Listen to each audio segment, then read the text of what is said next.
എന്നെ ശ്രവിക്കുന്ന എൻ്റെ പ്രിയ സഹോദരങ്ങളെ, നിങ്ങൾക്കാരെങ്കിലും ശത്രുക്കളുണ്ട്? വിശുദ്ധ ഗ്രന്ഥം പഠിപ്പിക്കുന്നത് ശത്രുവിനെ സ്നേഹിക്കാനാണ്. ശത്രു ആരാണ്? നാം പോരാടുന്നത് ആരോടാണ്? യഥാർത്ഥത്തിൽ നമ്മുടെ ശത്രുക്കൾ ആരാണ്, നമ്മുടെ സ്നേഹിതൻ ആരാണ് എന്ന് നമ്മൾ കണ്ടെത്തേണ്ടിയിരിക്കുന്നു. ഒരു കാര്യം ഉണ്ട്, സ്നേഹിതന്മാരുണ്ടെങ്കിലേ ശത്രുക്കൾ ഉണ്ടാവുകയുള്ളൂ. സ്നേഹിതന്മാരില്ലാത്തവർക്ക് ശത്രുക്കളും ഉണ്ടാവില്ല. അപ്പൊ നിങ്ങളെല്ലാവരും സ്നേഹിതന്മാരുള്ളവരാണ്. ഞാൻ നിങ്ങളുടെ ഒരു സ്നേഹിതനാണല്ലോ. ഞാൻ പോലെ നിങ്ങൾക്കൊരു ശത്രു ഉണ്ടാവാൻ. ഞാൻ ചിന്തിച്ചു പോയി ചോദിക്കുന്നത് എന്താ വെച്ച് കഴിഞ്ഞാൽ, നിങ്ങൾക്കൊരു ശത്രു ഉണ്ടോ?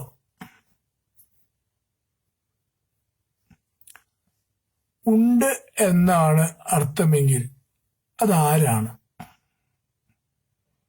ആരാണ് നിങ്ങളുടെ ശത്രു? നിങ്ങളുടെ കാഴ്ചപ്പാടിൽ അപ്പനാണോ, അമ്മയാണോ, ഭാര്യയാണോ, മക്കളാണോ, സ്നേഹിതരാണോ, അയൽപ്പക്കക്കാരാണോ, അയൽവാസികളാണോ, പള്ളിയിലെ അച്ഛനാണോ, പള്ളിയിലെ കപ്പ്യാരാണോ, ആരാണോ നിങ്ങൾക്ക് ശത്രുവായിട്ട് വരുന്നത്? ഇവരിൽ ആരെങ്കിലും ഒരാളെ ആയിരിക്കും നിങ്ങൾ ശത്രുവായിട്ട് കണ്ടിട്ടുണ്ടാവുക. എന്നാൽ ഞാൻ പറയുന്നു, അവർ നിങ്ങളുടെ ശത്രുവല്ല, മിത്രങ്ങളാണ്. വാസ്തവത്തിൽ നിങ്ങളെ സ്നേഹിക്കുന്നവരും സഹായിക്കുന്നവരുമാണ്. പിന്നെ നിങ്ങളുടെ ശത്രു ഇപ്പം ആരാ? ശത്രുവാണല്ലോ. ഉണ്ട്. നിങ്ങൾക്ക് എതിരിടാനാവാത്തൊരു വലിയ ശത്രു നിങ്ങൾക്കുണ്ട്.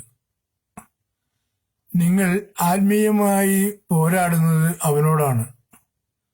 കാരണം നിങ്ങൾ ദൈവഛായയിൽ സൃഷ്ടിച്ച ദൈവത്തിന്റെ മക്കളാണ്. ദൈവത്തിൽ നിന്ന് നിങ്ങളെ അടർത്തിയെടുക്കുക, ദൈവത്തെ പീഡിപ്പിക്കുക എന്ന ലക്ഷ്യം മാത്രമാണ് നിങ്ങളുടെ ശത്രുവിൻ്റേത്. അതുകൊണ്ട് അവൻ നിങ്ങൾക്ക് കെണിയുടെ ഉപദേശം നൽകി നിങ്ങളെയും നിങ്ങളുടെ സൃഷ്ടാവായ ദൈവത്തെയും തമ്മിൽ അകറ്റും, വേർതിരിക്കും. അങ്ങനെ വേർതിരിക്കാൻ കഴിഞ്ഞാൽ അവന്റെ ലക്ഷ്യം വിജയിച്ചു, ദൈവം പരാജയപ്പെട്ടു. അപ്പോൾ അവിടെ എന്ത് സംഭവിക്കുന്നു? അവിടെ സംഭവിക്കുന്നത് ഒരു യാഥാർത്ഥ്യമാണ്. അതായത് നിങ്ങളുടെ ശത്രു സാക്ഷാൽ സാത്താനാണ്. ഈ സാത്താൻ നിങ്ങളെ എങ്ങനെയാണ് അവന്റെ കെണിയിൽ അകപ്പെടുത്തുന്നത് എന്ന് നമുക്കൊന്ന് ചിന്തിക്കാം. കാരണം അവനറിയാം നിങ്ങൾ അങ്ങനെ അത്ര പെട്ടെന്ന് കെണിയിൽ വീഴില്ല. കാരണം എന്താ? നിങ്ങൾ ദൈവത്തിന്റെ സ്വന്തം ഛായയിലും സ്വന്തം രൂപത്തിലും ദൈവകരങ്ങളാൽ മെനഞ്ഞെടുക്കപ്പെട്ട ദൈവത്തിന്റെ മക്കളാണ്. അപ്പൊ ആ ദൈവിക ഭാവം, ആ ദൈവിക സ്വഭാവം നിങ്ങളിൽ നിക്ഷിപ്തമാണ്. അതുകൊണ്ട് സാത്താന് നിങ്ങളെ കീഴ്പ്പെടുത്താൻ പറ്റില്ല. പിന്നെ എങ്ങനെ നിങ്ങൾ സാത്താന് കീഴ്പ്പെട്ട് പോകുന്നു? അതും കൂടി കാണാനുള്ള നമുക്ക് വളരെ വളരെ ലഘുവായൊരു കാര്യമാണ്. ഈ സാത്താൻ നിങ്ങളിലേക്ക് തരുന്ന ഏറ്റവും വലിയ അവന്റെ തന്ത്രം ഇതാണ്. അവൻ വളരെ സ്നേഹത്തോടുകൂടി തോളിൽ കൈയിട്ടുകൊണ്ട് വളരെ പ്രിയത്തോടുകൂടി നമ്മളോട് പറഞ്ഞു തരും. നമ്മളുടെ മനസ്സിനെ മോഹിപ്പിക്കും. നമ്മുടെ മനസ്സിലെ അനാവശ്യ ആഗ്രഹങ്ങളെ ഉണർത്തും. മോഹം നല്ലതാ അല്ലേ? നമുക്ക് എന്തിനേലും കാണുമ്പോൾ ഒരു മോഹം വേണ്ടത് നല്ലതല്ലേ? ഈ മോഹം മതി നാം ദൈവത്തിൽ നിന്ന് അകന്നു പോകാൻ. ഈ മോഹം കൊണ്ട് എങ്ങനെയാണ് സാത്താൻ നമ്മളെ അകറ്റുക? സാത്താൻ തരുന്ന മോഹം നമ്മൾ കാണുന്ന മോഹമായിട്ട് അന്തരമുണ്ട്. സാത്താൻ വളരെ തന്ത്രപൂർവ്വം നമ്മളിലേക്ക് മോഹം തന്നുകൊണ്ട് ഒരു പ്രത്യേക വസ്തുവിനെ നമുക്ക് ചൂണ്ടിക്കാണിച്ചു തരും. അത് കാണിച്ചു തന്നുകൊണ്ട് അവൻ നമ്മുടെ ഹൃദയത്തോട് മന്ത്രിക്കും. അത് നിനക്ക് ഉപകരിക്കാവുന്നതാണ്, നിനക്ക് ആസ്വദിക്കാനുള്ളതാണ്, നീ ഇത് ആസ്വദിക്കാൻ യോഗ്യനാണ്. ഇത് നിന്നിൽ നിന്ന് തടഞ്ഞു നിർത്തുന്നത് ആരാ? സാത്താൻ ആളെ പറയില്ല. കാരണം സാത്താൻ ആളെ പറഞ്ഞാൽ നമ്മൾ പിന്മാറും. അതുകൊണ്ട് അവൻ തടഞ്ഞു നിർത്തുന്നുണ്ട്. അവിടെ ഒരു ബ്രേക്ക് ഇടും. ഈ കണ്ട സംഗതി, ഈ കണ്ട വസ്തു നമ്മുടെ മനസ്സിന്റെ ഒരു കോണിലിരിക്കും. ആ കോണിൽ അത് വെച്ചുകൊണ്ട് അവൻ അടുത്ത ചാൻസ് നോക്കും.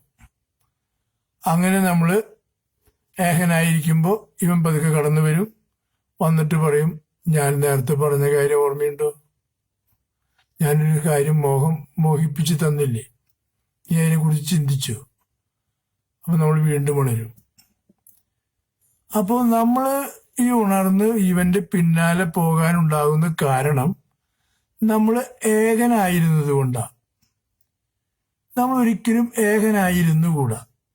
കാരണം നാം ദൈവത്തിന്റെ മക്കളാണ് എന്ന ബോധ്യം നമുക്കുള്ളിടത്തോളം കാലം നാം എപ്പോഴും ദൈവസന്നിധിയിലോ ദൈവത്തിന്റെ അരികിലോ ദൈവത്തോടു കൂടെയോ ആയിരിക്കണം. അതിൽ നിന്ന് അകന്നു പോകുമ്പോഴാണ് ഇവൻ നമ്മളെ കെണിവെച്ച് പിടിക്കുന്നത്. നിങ്ങള് ചൂണ്ടാനിരിക്കുന്ന കണ്ടിട്ടില്ലേ? ചൂണ്ടക്കാരൻ ചൂണ്ടയുടെ കണിയും പിടിച്ച്. ചൂണ്ടക്കാരന് ഒരു ലക്ഷ്യമുള്ളോ? വെള്ളത്തിൽ കിടക്കുന്ന പരൽമീൻ എന്റെ ചൂണ്ടലിൽ കൊത്തി എനിക്ക് കിട്ടണം. അവൻ ആ ലക്ഷ്യത്തോടു കൂടിയിരിക്കണേ. എന്നതുപോലെയാണ് സാത്താൻ അവന്റെ ചൂണ്ടലും പിടിച്ചുകൊണ്ട് ദൈവത്തിന്റെ മക്കളെ ദൈവത്തിൽ നിന്ന് എര കൊത്തിയിട്ട് പിടിക്കാൻ തക്കം പാർത്തിരിക്കുക. ആ സമയത്താണ് ഈ മോഹങ്ങള് അവന്റെ ഇരകളാണ്. അവന്റെ ചൂണ്ടലിൽ കൊത്തുന്ന ഇരകളാണ് മോഹം, ഭയം, അത്യാഗ്രഹം, ഒത്തിരി വസ്തുതകളുണ്ട്. അങ്ങനെ ഇത് അവന്റെ ചൂണ്ടയിൽ കൊത്തി നമുക്ക് ഇട്ടുതരും. നമ്മളിത് എപ്പോ കയറി പിടിക്കുന്നുവോ അന്നേരം അവൻ നമ്മളെ അവന്റെ കുളത്തിലിട്ട് അവന്റെ കൂടയിലേക്ക് കൊണ്ടുപോകും. അവന്റെ കൂടയിലേക്ക് നമ്മളെ ചൂണ്ടലിൽ നിന്ന് ഊരിയിട്ടാൽ ഒരു കാലത്തും നമുക്ക് രക്ഷപ്പെടാൻ പറ്റില്ല. കാരണം നിങ്ങൾ കണ്ടിട്ടുണ്ട്, അവന്റെ കൂടയിലെ ഇത് പള്ളഭാഗം വീർത്തും കഴുത്ത് ഭാഗം ചുരുങ്ങിയാണ്. പക്ഷെ ആ കഴുത്തിന്റെ മുമ്പിൽ ഒരു വലയുണ്ടാവും. അവ ചാടിപ്പോരാൻ പറ്റില്ല. പിന്നെ മറ്റൊരു വ്യക്തി വരണം എന്നുള്ള രക്ഷിക്കണമെങ്കിൽ. അപ്പൊ അതുകൊണ്ട് സാത്താൻ ഈ തരുന്ന ചിന്തകളെ സാത്താൻ വളരെ സ്നേഹപൂർവ്വം പറയാ, മോനെ അച്ഛന് വയ്യാട്ടാ, അച്ഛനെ നോക്കണം. അതവൻ പറഞ്ഞു തരണം. നമുക്ക് നമ്മുടെ അച്ഛന് വയ്യ, അച്ഛനെ നോക്കണം, അപ്പനെ നോക്കണം, അമ്മയെ നോക്കണം എന്ന് സാത്താൻ പറഞ്ഞു തരേണ്ട കാര്യമില്ലല്ലോ. പക്ഷെ അവൻ ആ ഉപദേശം തരുന്നത് ഒരു ദൈവീകമായ സന്ദേശമായിരുന്നു നമുക്ക് തരിക. ഈ സന്ദേശം ദൈവത്തിൻ്റെതാണോ സാത്താൻ്റെതാണോ എന്ന് തിരിച്ചറിയാൻ നമുക്ക് തനിയെ ആവില്ല. അതിനാണ് പൊന്നീശോ തമ്പുരാൻ പറഞ്ഞത്, നിങ്ങളെ ഞാൻ അനാഥരായി വിടുകയില്ല. നിങ്ങൾക്ക് ഞാൻ പിതാവിന്റെ പക്കലേക്ക് പോകുന്നത് കൊണ്ട് നിങ്ങൾക്കൊരു സഹായകനെ കിട്ടും. സഹായകനെ ഞാൻ അയച്ചു തരും. ആ സഹായകൻ നിങ്ങളിലേക്ക് വരും. ആ സഹായകൻ വന്നു കഴിയുമ്പോൾ നിങ്ങൾക്ക് ലോകാന്ത്യം വരെ അവൻ നിങ്ങളെ സഹായിച്ചുകൊണ്ടിരിക്കും. അവൻ നിങ്ങളെ പരിരക്ഷിച്ചുകൊണ്ടിരിക്കും, പരിപാലിച്ചുകൊണ്ടിരിക്കും. അപ്പോ ആ സഹായകൻ ഉള്ളതുകൊണ്ട് ഇവന്റെ തന്ത്രം പെട്ടെന്ന് പാസ്സാവില്ല. അതുകൊണ്ട് അവൻ ദൈവത്തിന്റെ വേഷം ധരിക്കും.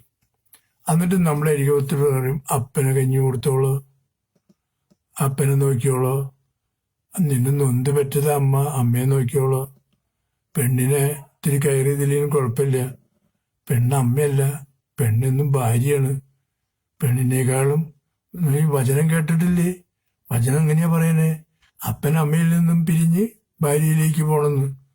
അങ്ങനെ വചനം പഠിപ്പിക്കുന്നത് നിനക്കറിയില്ലേ? അപ്പൊ നമ്മൾ വിശ്വസിക്കും, ശരിയാണ്, വചനം അങ്ങനെ തന്നെയാണ് പറയുന്നത്. പക്ഷെ അവിടെ നാലാമത്തെ ഒരു പ്രമാണം തന്നുണ്ട്. വചനത്തില് ശക്തമായ പ്രമാണാണ്. എന്താ പ്രമാണം? നീ പൂർണ്ണായുസ് വരെത്തുവാൻ നിന്റെ മാതാപിതാക്കളെ ബഹുമാനിക്കണം, അവരെ പരിപാലിക്കണം. അമ്മയെ ശപിക്കുന്നവന്റെ കണ്ണുകൾ മലങ്കാക്ക കുത്തിപ്പറിക്കും. അപ്പനെ ദുഷ്ട മനസ്സോടെ, ദേഷ്യം പിടിച്ച മനസ്സോടെ നോക്കിയാൽ അതിനേക്കാളും വലിയ ആപത്താ. അമ്മയുടെ ശാപം മകന്റെ വീടിന്റെ അടിത്തറ ഇളക്കും. ഭയങ്കര കഠിനമുള്ളതാ. പക്ഷെ അവൻ നമ്മുടെ മുമ്പിലേക്ക് കൊണ്ടുവരിക. വചനത്തിൽ പറഞ്ഞിട്ടുണ്ട്, ഭാര്യ നീ ഒന്നാവും, അപ്പനമ്മേനെ ഉപേക്ഷിക്കണം. വചനത്തിൽ അപ്പനമ്മേനെ ഉപേക്ഷിക്കാനല്ല പറഞ്ഞ്, മാതാപിതാക്കളെ വിട്ട് അവൻ ഭാര്യയോട് ചേരുന്നു. മാതാപിതാക്കളുടെ അടുത്ത് സൃഷ്ടി നടത്താൻ ചേരാൻ പറ്റില്ലല്ലോ. അത് സാത്താൻ അറിയില്ല, കാരണം അവന്റെ തൊഴിലതാണ്. അതുകൊണ്ട് അവൻ അത് മൂടി വയ്ക്കും. എന്നിട്ട് നമ്മളെ വചനത്തിൽ ഇങ്ങനെ പറയും, തമ്പുരാൻ കർത്താവിനോട് അതാ അവൻ പറഞ്ഞേ. മിശിക ഉപവസിച്ച് പ്രാർത്ഥിച്ചു കഴിഞ്ഞ് ഉപവാസമൊക്കെ കഴിഞ്ഞപ്പോ മിശികയ്ക്ക് വിശന്നു കഴിഞ്ഞപ്പോ സാത്താൻ വന്നിട്ട് പറഞ്ഞു, വചനം പറഞ്ഞിരിക്കുന്നു, കല്ലുകളെ അപ്പമാക്കി ഭക്ഷിക്കുക. അതുകൊണ്ട് നീ കല്ലുകളോട് അപ്പമാകാൻ പറയുക, അതെടുത്ത് ഭക്ഷിക്കുക. അപ്പൊ തമ്പുരാൻ കർത്താവ് മറുപടി കൊടുത്തു, മനുഷ്യൻ അപ്പം കൊണ്ട് മാത്രമല്ല ദൈവത്തിന്റെ അധരത്തിൽ നിന്നും വരുന്ന വചനം കൊണ്ട് കൂടിയാണ് ജീവിക്കുന്നത്. അത് കർത്താവ് തെളിയിച്ചു കൊടുത്തു. ആ ഒരു സ്ത്രീ വെള്ളം കോരാൻ വന്നു. നിങ്ങൾക്ക് ധാരാളം പാടുന്ന പാട്ടുണ്ടല്ലോ. ആ സ്ത്രീ വെള്ളം കോരാൻ വന്ന പാട്ടിനെ കുറിച്ച് നിങ്ങൾക്ക് എല്ലാവർക്കും നല്ല സ്നേഹമാണ്. ആ സ്ത്രീ വെള്ളം കോരാൻ വന്ന് അവൾ വെള്ളം കോരി അതിന്റെ കാര്യങ്ങളൊക്കെ ഉണ്ട്. കർത്താവ് അവളോട് ഉപദേശം കൊടുത്തു. അവള് മിശിഹായെ കണ്ടു കഴിഞ്ഞപ്പോൾ അവൾ ഓടിച്ചെന്ന് അവളെ നാട്ടുകാരോട് പറഞ്ഞു, ഞാൻ എൻ്റെ പൂർവ്വകാര്യങ്ങൾ എനിക്ക് പറയുന്നത് മിശിഹായെ ഞാൻ കണ്ടു. അവരോടി വന്നു. ഇതൊക്കെ നടക്കുമ്പോൾ ശിഷ്യന്മാർ തിരിച്ചു വന്നു. ശിഷ്യന്മാർ ചോദിച്ചു, റബ്ബി, ഭക്ഷണം കഴിക്കണ്ടേ എന്ന്. കർത്താവ് പറഞ്ഞു, നിങ്ങൾ അറിയാത്ത ഭക്ഷണം എനിക്കുണ്ട്, എൻ്റെ ഭക്ഷണം കഴിച്ചു കഴിഞ്ഞു എന്ന് വെച്ചു കഴിഞ്ഞാൽ ദൈവത്തിന്റെ ഹിതം നിറവേറ്റിയപ്പോൾ, വചനം പങ്കുവെച്ചപ്പോൾ, വചനം വെളിപ്പെടുത്തിയപ്പോൾ അവന്റെ വിശപ്പകന്നു. ഇതൊരു സത്യമാണ്. ഇത് ഞാൻ അനുഭവിച്ചറിഞ്ഞുള്ളതാ. എപ്പോഴെങ്കിലും നമ്മൾ ദൈവിക കാര്യങ്ങൾ ബന്ധപ്പെട്ട് കഴിഞ്ഞാൽ വിശപ്പ് തോന്നില്ല, ക്ഷീണം തോന്നില്ല. കാരണം അവിടെ നമ്മളൊരു ഉപകരണം മാത്രമാണ്. പ്രവർത്തിക്കുന്നത് മുഴുവൻ, എനർജി കൊടുക്കുന്നത് മുഴുവൻ ദൈവമാണ്. ദൈവത്തിന്റെ ആത്മാവാണ്, പരിശുദ്ധാത്മാവാണ് എനർജി സപ്ലയർ. നമ്മളവിടെ ഒരു ഉപകരണം മാത്രം. നിങ്ങൾ കണ്ടല്ലേ, ആലയിൽ കരുവാന്റെ കയ്യിൽ ഒരു ഇരുമ്പ് കൊടുത്ത എന്താവും? ഇരുമ്പ് കരുവാന്റെ കയ്യിലോട് കൊടുത്തു. 2 ദിവസം കഴിയുമ്പോ കരുവാൻ വിളിക്കും, വന്നേൻ അതിൻ്റെ ഇട്ടാന്ന്. ചെന്ന് നോക്കുമ്പോ എന്തുണ്ടായിരിക്കും? നിങ്ങൾ ആഗ്രഹിച്ച പോലത്തെ ഒരു കത്തിയോ ഒരു വെട്ടുകത്തിയോ ഒരു മഴയോ കോടാലിയോ ആയിരുന്നു. ഇരുമ്പ് ആ കരുവാന്റെ കയ്യിൽ കിട്ടി. അങ്ങനെയാ. അതുപോലെ തന്നെ നമ്മള് പരിശുദ്ധാത്മാവിന്റെ കരുത്തിലേക്ക് വിട്ടുകൊടുത്താൽ, നമ്മളെ അങ്ങ് വിട്ടുകൊടുത്താൽ പരിശുദ്ധാത്മാവ് വന്ന് നമ്മളെടുത്ത് ഉപയോഗിക്കും. അന്നേരം നമുക്ക് ക്ഷീണങ്ങൾ ഉണ്ടാവില്ല, വേദന ഉണ്ടാവില്ല, വിശപ്പുണ്ടാവില്ല. അത് നമ്മൾ മനസ്സിലാക്കണം, തിരിച്ചറിയണം. ഈ സാത്താന്റെ അവസ്ഥ, സാത്താൻ നമ്മൾ പീഡിപ്പിക്കുന്ന അവസ്ഥ തിരിച്ചറിഞ്ഞാൽ നമ്മൾ സന്ദേശം എവിടെ നിന്ന് വരുന്നു എന്ന് അന്വേഷിക്കുമ്പോൾ നമുക്ക് കണ്ടെത്താനാവില്ല. നമ്മൾ ഉടനടി ചോദിക്കണം, ക്രിസ്തുവിന്റെ വചനം ഓർമ്മയിൽ വരണം. ഞാൻ നിങ്ങളെ അനാഥരായി വിടുകയില്ല, നിങ്ങൾക്ക് സഹായമെത്തിക്കാൻ, സംരക്ഷിക്കാൻ, നിങ്ങളെ പരിപാലിക്കാൻ ഞാൻ എൻ്റെ ജീവൻ തന്നെയായ ആത്മാവിനെ നിങ്ങൾക്ക് നൽകും. ഇത് എന്നിൽ വിശ്വസിക്കാനിരിക്കുന്ന സകല മനുഷ്യമക്കൾക്കും ഉള്ള സമ്മാനമാണ്. എന്ത്? ഈ പരിശുദ്ധാത്മാവ്. ആ പരിശുദ്ധാത്മാവിനെ കിട്ടിക്കഴിഞ്ഞാൽ നിങ്ങൾ മറ്റൊന്നും ചിന്തിക്കണ്ട, എല്ലാമായി. എല്ലാതും ആകാശത്തിന് കീഴിൽ ഭൂമിക്ക് മുകളിൽ നിങ്ങൾ ആഗ്രഹിക്കുന്നതെല്ലാം പരിശുദ്ധാത്മാവ് നിങ്ങൾക്ക് തരും. ബോധ്യം ഉള്ളിൽ വേണം, ദൈവം എനിക്കത് ചെയ്തു തരണം. സംശയം പാടില്ല. സംശയം എന്ന് പറയുന്നത് ദൈവത്തിന്റെ സൃഷ്ടിയല്ല, അത് സാത്താന്റെ സൃഷ്ടിയാണ്. സാത്താനാണ് സംശയത്തെ സൃഷ്ടിച്ചത്. എന്തിനു വേണ്ടി? മനുഷ്യമക്കളെ പിടിക്കാൻ വേണ്ടി. അവന്റെ ചൂണ്ടയിലൊരു ഇരയാണത്. നമ്മൾ പലതരം ഇരകൾ കുത്തിയിടല്ലോ, അതുപോലെ ഒരു ഇരയാണ് ഈ സംശയം. അപ്പോ സംശയം കൂടാതെ നീ ചോദിച്ചാൽ നിനക്കത് കിട്ടും. അപ്പൊ നമ്മൾ ചിന്തിക്കേണ്ട കാര്യം, സാത്താന്റെ കെണികളിൽ അകപ്പെടാതിരിക്കാൻ പരിശുദ്ധാത്മാവിന്റെ സഹായം അഭ്യർത്ഥിച്ചുകൊണ്ട്, പരിശുദ്ധാത്മാവിൽ ലയിച്ചുകൊണ്ട്, പരിശുദ്ധാത്മാവെ വന്ന് വസിക്കണമേ എന്ന് അപേക്ഷിച്ചുകൊണ്ട് പരിശുദ്ധാത്മാവിൽ നിറഞ്ഞു ജീവിക്കണം. അപ്പൊ നമ്മൾ ദൈവസന്നിധിയിലായിരിക്കും. ദൈവസന്നിധിയിലായിരിക്കുമ്പോൾ നിങ്ങളൊക്കെ മക്കളും കുട്ടികളുള്ള ആൾക്കാരൊക്കെ ആവില്ല. എന്നെ കേൾക്കുന്നവരിൽ കുറേ ആൾക്കാരൊക്കെ മക്കളും കുട്ടികളുണ്ടാവും. മക്കളും കുട്ടികളുള്ളവരാണെങ്കിൽ ഞാനൊരു കാര്യം ചോദിക്കാം. നിങ്ങളുടെ മകന്റെ തലയിൽ നിങ്ങൾക്ക് എടുക്കാൻ പറ്റാത്തൊരു ഭാരം വെച്ചു കൊടുക്കില്ല. മകനെ ഒരു 4 വയസ്സായ ഒരു മകനെ കൊണ്ട് ഒരു ഉത്സവം കാണാൻ പോയ അവനെ കൈമ പിടിക്കാതെ മോൻ പോയി കണ്ടിട്ട് പോരെ എന്ന് പറഞ്ഞു വിടില്ല. ഇത് നിങ്ങളെക്കാട്ടിലും വളരെ സ്നേഹസമ്പന്നനാണ് ദൈവം. അതായത് നമ്മുടെ പിതാവ്, അതായത് എൻ്റെ പിതാവ്, നിങ്ങളുടെയും പിതാവ്. അപ്പൊ ഈ പിതാവ് നിങ്ങളുടെ കരം വിടില്ല. നിങ്ങൾ കുതറി ഓടണം. സാത്താൻ അവിടെ പല കാഴ്ചകളും കാണിച്ചു തരും. ആകാശത്തിൽ പോണ രാത്രി കാണിച്ചു തരും, കമ്പിത്തിരി കാണിച്ചു തരും, പി കാണിച്ചു തരും, ബലൂൺ കാണിച്ചൊക്കെ കാണിച്ചു തരും. ഇതൊക്കെ എല്ലാം പ്രലോഭനങ്ങളാ. പിതാവിന്റെ കൈ കുടഞ്ഞു ഓടിയാൽ പ്രലോഭകന്റെ കയ്യിലാണ് ചെന്നപ്പെടുക. അപ്പൊ നാം ഒരിക്കലും കൈ കുടയരുത്, ദൈവത്തോട് ചേർന്ന് നിൽക്കണം. പാപത്തിന്റെ ഇതിലേക്ക് പോകരുത്. അവൻ തരുന്ന ചൂണ്ടലിട്ട് തരുന്ന മോഹം, ആഗ്രഹം, ഒത്തിരി സാധനങ്ങൾ ഉണ്ടായില്ലേ? ആ സാധനങ്ങളൊന്നും തന്നെ നമ്മൾ സ്പർശിക്കാനോ ചിന്തിക്കാനോ ഉപയോഗിക്കാനോ പാടില്ല. ദൈവമക്കളായി വളരണമെന്നുണ്ടെങ്കിൽ ദൈവത്തിൻ്റെതായ സ്നേഹം, വാത്സല്യം, ദയ, കരുണ, അനുകമ്പ ഇതെല്ലാമാണ് നേടേണ്ടത്. അത് ദൈവം നമുക്ക് അനവധിയായിട്ട് തരും. നമ്മളതെടുത്ത് ഉപയോഗിക്കണം. അങ്ങനെ നമ്മൾ സാത്താന്റെ കെണിയിലാകപ്പെടാതെ ജീവിക്കണം. സാത്താന് ജാതി മതഭേദമൊന്നും ഇല്ലാട്ടോ, അതും കൂടി മനസ്സിലാക്കിക്കോ. ദൈവത്തിനും ഇല്ല ജാതി മതഭേദമൊന്നും. താൻ അയച്ച തന്റെ മകനിൽ വിശ്വസിക്കുന്നവർക്കെല്ലാം, താൻ അയച്ച തന്റെ മകൻ എന്ന് പറഞ്ഞാൽ ബത്ലഹേം പുൽക്കൂട്ടിൽ കന്യകയിൽ ജനിച്ച ആ വാത്സല്യ മകൻ, അതായത് ഇമ്മാനുവേൽ, ദൈവം മനുഷ്യനോടുകൂടെ എന്ന അർത്ഥമുള്ള ഇമ്മാനുവേൽ എന്ന് അവൻ വിളിക്കപ്പെടും. ഇത് പ്രവചനാണ്.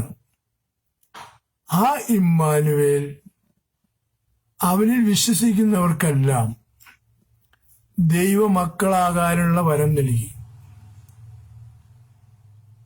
ആ ഇമ്മാനുവേൽ പറയുകയാണ്, എൻ്റെ പിതാവിനാൽ ആകർഷിക്കപ്പെടാതെ ആരും തന്നെ എൻ്റെ പക്കലേക്ക് വരുന്നില്ല. അപ്പൊ എന്തു വേണം? പിതാവിനാൽ ആകർഷിക്കണം. അപ്പൊ നിങ്ങൾക്ക് മനസ്സിലായില്ലേ? ഈ ഇമ്മാനുവേലിനെ പോലെ തന്നെ നമ്മളും പിതാവിന്റെ മക്കളാവാൻ യോഗ്യരാണ്. നമ്മുടെ കുറവുകൾ മാറ്റണം. ആ കുറവുകൾ ഞാൻ ഏറ്റെടുത്തോളാം എന്നാണ് ഇമ്മാനുവേൽ പറഞ്ഞത്. അതാണ് ആ കുരിശിൽ, ആ മലമുകളിൽ കുരിശിൽ കണ്ടത്. ശരീരം ഒരു വ്രണം പോലെ, മീൻ വരഞ്ഞതുപോലെ. മീൻ വരഞ്ഞതിന് പിന്നും പഴുതുകൾ ഉണ്ടാവും. മിശിഹായുടെ ശരീരത്തിൽ പഴുതില്ലായിരുന്നു.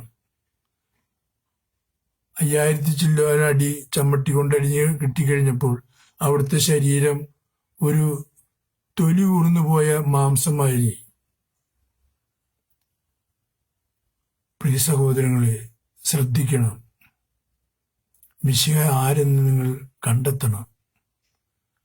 മാമോദിസ മുങ്ങിയതുകൊണ്ട് ക്രിസ്ത്യാനിയാവില്ല. എന്റെ പക്ഷം അങ്ങനെയാ. അവരെ കണ്ടെത്തണം. അവൻ ആരാണ്? വിശുദ്ധ ഗ്രന്ഥത്തിൽ ചോദിച്ചു,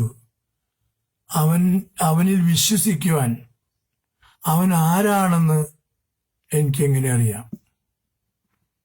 അപ്പോ ആ കുരുടന് കാഴ്ച കൊടുത്തതായിരുന്നു.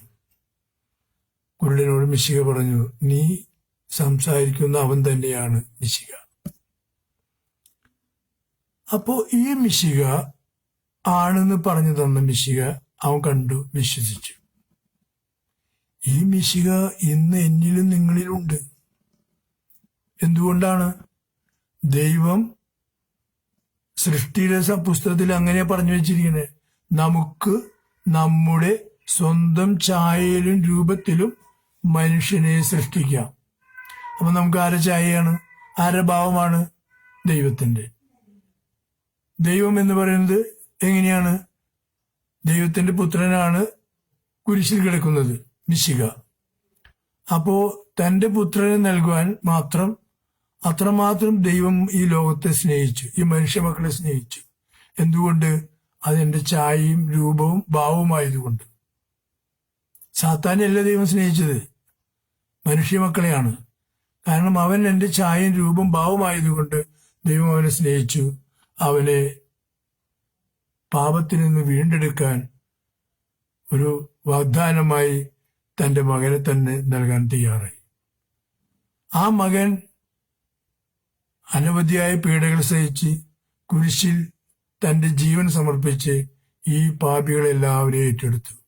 എന്നെയും നിങ്ങളെയും മാത്രമല്ല, ഈ ഭൂമിക്കുള്ളിൽ ഇനി ജനിക്കാനിരിക്കുന്നതും ഇതുവരെ ജനിച്ചതും ആ എല്ലാ മക്കളെയും അവരുടെ പാപത്തിൽ നിന്ന് മോചിപ്പിച്ചു. പിന്നെ ഇങ്ങനെ വീണ്ടും പാപം വന്നേ? അതറിയണ്ടേ? മോചിപ്പിച്ചപ്പോൾ നമ്മളെല്ലാവരും മോചിതരായല്ലോ, പാപത്തിൽ നിന്ന് മോചിതരായി. പിന്നെ എങ്ങനെ നമ്മൾ വീണ്ടും പാപികളായിരുന്നു? അതെ, സാത്താനെ ഒന്നും ചെയ്തിട്ടുണ്ടായിരുന്നില്ല. സാത്താൻ അവിടെ ഉണ്ടായിരുന്നു. സാത്താൻ അറിയാം, മിശിഹ വരും, ഇവരൊക്കെ രക്ഷിക്കും, ഇവരൊക്കെ എന്റെ കയ്യിൽ നിന്ന് ഊരിപ്പോവും. അപ്പോ അവരെ വീണ്ടും കെണിവെച്ച് പിടിക്കണം. അവൻ വീണ്ടും കെണിവെച്ചു പിടിച്ചു, വീണ്ടും നമ്മൾ കൂടലായി. അപ്പൊ എന്നെ ശ്രമിക്കുന്ന എൻ്റെ പ്രിയ സഹോദരി സഹോദരങ്ങളെ, നമ്മൾ മനസ്സിലാക്കേണ്ട ഒരു സത്യമുണ്ട്. ഞാൻ ആരുടെ പക്ഷത്താണ്? ഞാൻ രക്ഷയാണോ ആഗ്രഹിക്കുന്നത്, ശിക്ഷയാണോ?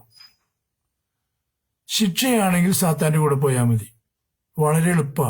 അവൻ വലിയ വലിയ മണിമാളികൾ പണി തരും, നല്ല അഴകുള്ള 16 തരം ഭാര്യമാരെ തരും, അഴകുള്ള മക്കളെ തരും. എന്താണ് ഭൂമിയിൽ കാണുന്നതെല്ലാം അവൻ അങ്ങനെയാ ക്രിസ്തുവിനോട് പറഞ്ഞത്, ഈ കാണുന്നതെല്ലാം എന്റെയാണ്. നീ ഇതിങ്ങനെ കുമ്പിട്ടാൽ, ഒന്ന് ആരാധിച്ചാൽ ഇതെല്ലാം ഞാൻ നിനക്ക് തരാം. വളരെ സിമ്പിളാ. അപ്പൊ അവനതൊക്കെ തരും. പക്ഷെ ദൈവസന്നിധിയിലേക്ക് ചെല്ലുമ്പോ അങ്ങനെയല്ല. ദൈവസന്നിധിയിൽ ചെല്ലണമെങ്കിൽ നീ ദയയുള്ളവനാവണം, കരുണയുള്ളവനാവണം, അനുകമ്പയുള്ളവനാവണം. നിന്റെ ഹൃദയം എളിമയുള്ളതാവണം, പരസ്നേഹം കൊണ്ട് നിറഞ്ഞതാവണം. അയൽവാസിയെ സ്നേഹിക്കുന്നവനാണോ നിനക്ക് ശത്രു ഉണ്ടാവാൻ പാടില്ല. എല്ലാവരും നിനക്ക് മിത്രങ്ങളായിരിക്കണം. നിന്റെ ശത്രു സാത്താൻ മാത്രമായിരിക്കണം. എങ്കിൽ മാത്രമേ നിനക്ക് ദൈവസ്വരം ശ്രവിക്കാനും ദൈവത്തെ കാണാനും ദൈവത്തോടു കൂടി ആയിരിക്കാനും സാധിക്കുകയുള്ളൂ. അതിന് തൻ്റെ പുത്രൻ, ദൈവപുത്രൻ മിശിഹ കാണിച്ചു തന്ന എളുപ്പമാർഗമാണ് പരിശുദ്ധ കുർബാന. പരിശുദ്ധ കുർബാന അവിടുന്ന് സ്ഥാപിച്ചു. ആ കുർബാനയിൽ ലോകാന്ത്യം വരെ ഞാൻ നിങ്ങളോടുകൂടി ഉണ്ടായിരിക്കും എന്ന് വാഗ്ദാനം ചെയ്തുകൊണ്ട് ആ സക്രാരിയിൽ സൂക്ഷിക്കുന്ന തിരുവോസ്തിയിൽ അവിടുന്ന് സന്നിഹിതനാണ്. കൂദാശ വഴി മിശിഹ തമ്പുരാൻ ആ ഓസ്തിയിൽ സന്നിഹിതനാണ് എന്ന് നാം വിശ്വസിക്കണം. നമ്മളുടെ എല്ലാ ജീവിതത്തിലും നമ്മൾ കണ്ടതല്ല വിശ്വസിക്കുക, കാണാത്തതാ. ഈ കാണാത്തതിന് വിശ്വസിക്കുമ്പോഴാണ് വിശ്വാസമാകുന്നത്. കണ്ടു കഴിഞ്ഞാൽ വിശ്വാസമല്ലല്ലോ. കണ്ടു കഴിഞ്ഞ പിന്നെ വിശ്വസിക്കേണ്ട കാര്യമില്ല. അത് ആയി, ഓക്കെ. അപ്പോൾ നാം ചിന്തിക്കണം, ഈ പരിശുദ്ധ കുർബാന വഴി നാം ദൈവകരം പിടിക്കാനും ദൈവത്തിലേക്ക് ഉയരാനും സാധിക്കുന്ന ഏക വഴി അതാണ്. അപ്പോ ഒന്നും കൂടി ചിന്തിച്ചു നോക്കുക, ഞാൻ സാത്താന്റെ വഴിയിലാണോ ദൈവത്തിന്റെ വഴിയിലാണോ? എനിക്കൊരു ശത്രു ഉണ്ടോ? ഉണ്ട്. ഇപ്പൊ ശത്രു ഉണ്ടെന്നുള്ള ബോധ്യമില്ലേ? അവനൊരിക്കലും സ്നേഹിതനല്ല എന്ന് ബോധ്യമില്ലേ? മദ്യമൊക്കെ പകർന്നു തരുന്നത് എത്ര ഡീസൻ്റ് ആയിട്ടാണെന്നറിയാം. ബാറിലൊക്കെ പോണ്ട കാര്യമില്ല, അവൻ നിന്നെ എടുത്തു കൊണ്ടുപോകും. ബാറിൽ കൊണ്ടുവന്ന് വെച്ച് തരും, പകർന്നു തരും, ആവോളം കുടിപ്പിക്കും, ചാലിൽ കൊണ്ട് കെടുത്തു, നായ്ക്കൾ വന്ന് ചെറി നക്കും. ഇതൊക്കെ അവൻ ചെയ്യിച്ചു തരും. പിറ്റേ ദിവസം കാണുമ്പോൾ ആൾക്കാരെ മുഖം തിരിച്ചു പിടിക്കും, അതും അവൻ ചെയ്തു തരും. അപ്പോഴും അവൻ ചോദിക്കും, അപ്പോഴും ഞാൻ പറഞ്ഞാൽ കണ്ടുപിടിക്കില്ലാന്ന്, കുടിച്ചിട്ടുണ്ടായിരുന്നു. ഇതാണ് സ്നേഹിതരവന്റെ സ്വഭാവം. അവൻ ചതിയനാ. അതുകൊണ്ട് സ്നേഹപൂർവ്വം ഈശ്വരനിലേക്ക് തിരിയുക. ഈശ്വര, എന്നെ രക്ഷിക്കണേ, രക്ഷയുടെ മാർഗം പഠിപ്പിച്ചു തരണേ എന്ന് ആത്മാർത്ഥമായിട്ട് പ്രാർത്ഥിക്കുക. ഞാനും ഈ രാത്രി നിങ്ങൾക്ക് വേണ്ടി പ്രാർത്ഥിക്കും. അപ്പോൾ ഈ വീഡിയോ ഇവിടെ അവസാനിപ്പിക്കുക. പിതാവിനും പുത്രനും പരിശുദ്ധാത്മാവിനും സ്തുതി. ആമേൻ. പരിശുദ്ധ പരമ ത്രിത്വകാരുണ്യത്തിന് എന്നേരവും ആരാധനയും സ്തുതിയും പുകഴ്ചയും ഉണ്ടായിരിക്കട്ടെ. ആമേൻ. എല്ലാവർക്കും ഒരു ശുഭരാത്രി. ദൈവം നിങ്ങളുടെ കിടക്കയ്ക്ക് കാവലായിരിക്കട്ടെ. നിങ്ങൾക്കെല്ലാവർക്കും ദൈവത്തിൻ്റെ ഉള്ളംകരത്തിൽ തലചായ്ച്ചുറങ്ങാനുള്ള അനുമതി ലഭിക്കട്ടെ. സമാധാനവും ശാന്തിയും നിങ്ങളുടെ കുടുംബങ്ങളിൽ നിറഞ്ഞു നിൽക്കട്ടെ. വിളനിലം ആയിരിക്കട്ടെ ദേവാലയം പോലെ. നിങ്ങളുടെ വീടും നിങ്ങളും ദൈവത്തിൻ്റെ ആലയമാണെന്ന് എപ്പോഴും ഓർക്കുക. ആലയത്തെ നാം ആരും നശിപ്പിക്കാറില്ല. അപ്പോൾ ഇത്രയും പറഞ്ഞുകൊണ്ട് എളിയ വാക്കുകൾ നിർത്തുന്നു. നിങ്ങൾക്ക് എല്ലാവർക്കും ഒരിക്കൽ കൂടി ദൈവത്തിൻ്റെ സമാധാനം ആശംസിക്കുന്നു. ആമേൻ.